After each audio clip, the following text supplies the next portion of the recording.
hamba menjadi sahabat.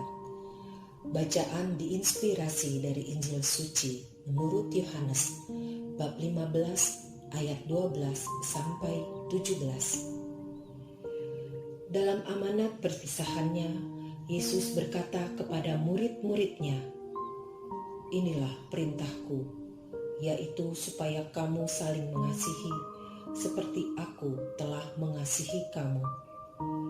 Tidak ada kasih yang lebih besar daripada kasih seorang yang memberikan nyawanya untuk sahabat-sahabatnya. Kamu adalah sahabatku, jikalau kamu berbuat apa yang kuperintahkan kepadamu. Aku tidak menyebut kamu lagi hamba, sebab hamba tidak tahu apa yang diperbuat oleh tuannya. Tetapi aku menyebut kamu sahabat, karena aku telah memberitahukan kepada kamu segala sesuatu yang telah kudengar dari Bapakku. Bukan kamu yang memilih aku, tetapi akulah yang memilih kamu.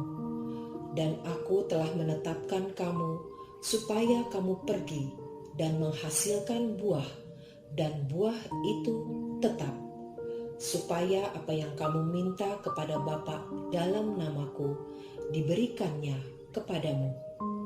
Inilah perintahku kepadamu, kasihilah seorang akan yang lain." Demikianlah sabda Tuhan. Selama saya bekerja di berbagai perusahaan lebih dari 30 tahun, saya sudah pernah mengalami menjadi hamba, bawahan yang diperlakukan sebagai sahabat.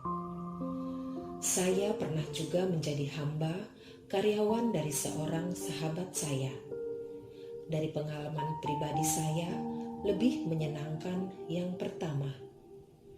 Suasana kerja yang awalnya didorong untuk memenuhi tugas-tugas sebagai bawahan secara bertahap berubah menjadi suasana bekerja sama untuk mengerjakan tugas sebagai sebuah departemen dan bersama-sama membangun perusahaan.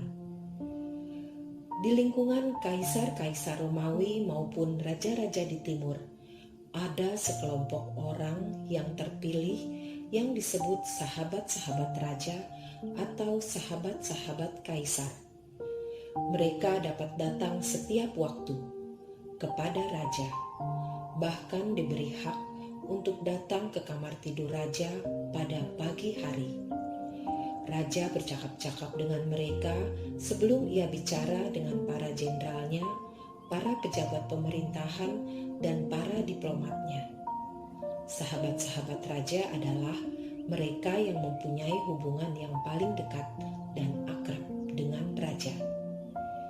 Dalam bacaan Injil hari ini, di dalam perjamuan terakhir, Tuhan Yesus menyatakan bahwa murid-muridnya tidak lagi disebut sebagai hamba, melainkan sebagai sahabatnya.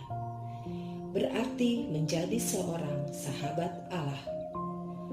Sebelumnya hanya Abraham yang disebut sebagai sahabat Allah, karena Abraham telah menunjukkan iman dengan perbuatan yang menunjukkan kesetiaan dan ketaatannya kepada Allah. Seorang hamba biasanya hanya memiliki kewajiban menuruti perintah dari majikannya. Seorang hamba tidak punya hak bicara atau berpendapat. Seorang hamba yang dijadikan sahabat tentulah sudah melewati proses panjang. Ketaatan dan integritasnya sudah teruji, sudah melewati berbagai momen kesusahan bersama-sama. Motivasinya sudah sesuai dengan visi tuannya. Murid-murid Yesus juga sudah melewati masa-masa kebersamaan dengan Tuhan Yesus. Yesus sudah melihat iman, harapan, dan kasih mereka.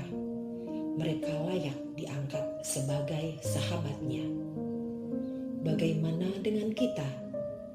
Mungkin kita sudah sering menyebut Yesus sebagai sahabat. Tetapi sudahkah iman dan perbuatan kita teruji bagi Yesus? Apakah kita sudah layak disebut sebagai sahabat Yesus? mari kita makin bertekun dalam iman dan kasih kepada Tuhan dan sesama. Semoga kita layak disebut sebagai sahabatnya. Tuhan Yesus, bimbinglah aku untuk bertekun dalam iman, harapan, dan kasih, supaya aku layak menjadi sahabat-Mu.